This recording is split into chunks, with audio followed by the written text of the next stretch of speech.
সীমান্ত হত্যা নিয়ে আজকে আমাদের স্বরাষ্ট্রমন্ত্রী সালাউদ্দিন আহমেদ তিনি বলেছেন যে সীমান্ত হত্যা তিনি একটা ডেফিনিশন দেওয়ার চেষ্টা করেছেন যে সব হত্যাকেই আসলে সীমান্ত হত্যা বলা যাবে না। তো এটা খুবই মানে তিনি বোঝানোর চেষ্টা করেছেন যে যারা বিভিন্ন অপরাধ সংগঠিত করতে বা মাদক আনতে বা হচ্ছে চোরাচালানের জন্য সীমান্তের ওই পারে যায়, এটা বাস্তব যে অনেকেই যায়। আহ, সেটাকে সীমান্ত হত্যা বলা যাবে না, তাহলে সেটাকে আসলে কি বলা হবে এখন? আম, যদি এটা এরকমই হয় তাহলে সাপোজ বাংলাদেশে অবৈধভাবে ভারতের অনেক নাগরিক থাকে বলে আমরা জানি। আমরা বিভিন্ন সময় পত্রপত্রিকায় দেখেছি অন্তর্বর্তী সরকারের সময় একটা নোটিশ দেওয়া হয়েছিল যে অবৈধভাবে যারা আছে সবাই যেন ইনফরমেশন সাবমিট করে।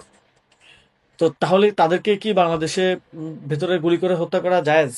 বা পৃথিবীতে বিভিন্ন দেশে অবৈধভাবে বাংলাদেশের অনেক নাগরিক থাকেন, আপনারা জানেন যে প্রবাসী বিভিন্ন দেশে অবৈধভাবে অনেকে থাকেন, অনেকের ভিসার মেয়াদ শেষ হয়ে যায়, অনেকে জানও অবৈধভাবে। তো তাদেরকে কি সেখানে গুলি করে হত্যা করা জায়েজ? জায়েজ কিনা এটা তো শুধু মানে যদি পলিসি হয় তাহলে এটা তো সব দেশের ক্ষেত্রেই হওয়া উচিত, এবং বাংলাদেশের ক্ষেত্রে এটা জাস্টিফাইড হওয়া উচিত ভারতীয় যে কোনো নাগরিককে এখানে গুলি করে মেরে ফেলা।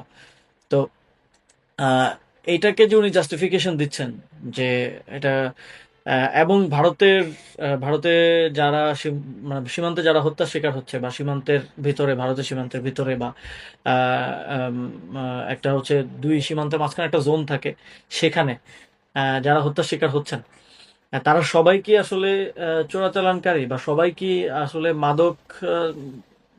মাদকের আদান প্রদানের সাথে জড়িত বা চোরাচালানের সাথে জড়িত? এটা কিভাবে সরকার আসলে নিশ্চিত করবে যে কোনটা? তো এই বিষয়টা নিয়ে আমার মনে হয় আরো স্পষ্টতা প্রয়োজন। এটা একটা দায়সারা বক্তব্য বলে আমরা মনে করছি যে সীমান্ত হত্যার বিষয়টাকে তিনি রংলি অ্যাড্রেস করছেন। তিনি বরং ন্যাশনালি এই বক্তব্যের মাধ্যমে, ন্যাশনালি ইন্টারন্যাশনালি এই বক্তব্য তো অবশ্যই ভারতেও বিভিন্ন মিডিয়া কভার করেছে করেছে আমি দেখেছি।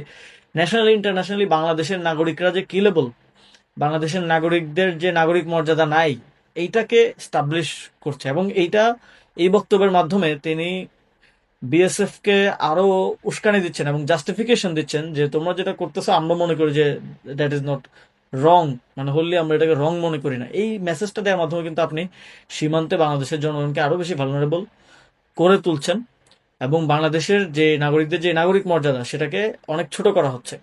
তো আমরা মনে করি সীমান্তে কোনো নাগরিককেই আহ, ভারতের সীমান্ত রক্ষাকারী বাহিনী গুলি করে হত্যা করতে পারে না। যদি কেউ সেখানে চোরাচালান করতে যায়, কেউ মাদকের সাথে জড়িত থাকে, তো সেটা তাকে তারা তাকে তারা অ্যারেস্ট করতে পারে। বাংলাদেশের বন্দি বিনিময় চুক্তি আছে, বাংলাদেশের সীমান্তে সাদা পতাকা বৈঠক নিয়মিত হয়, বিএসএফ এর সাথে বিজিবির যোগাযোগ আছে।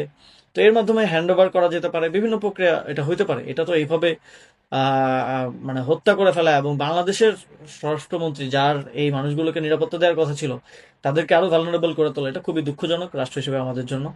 তো আশা করি সরকার এখানে মেরুদণ্ডটা সোজা করে সিদ্ধান্তটা গ্রহণ করবে।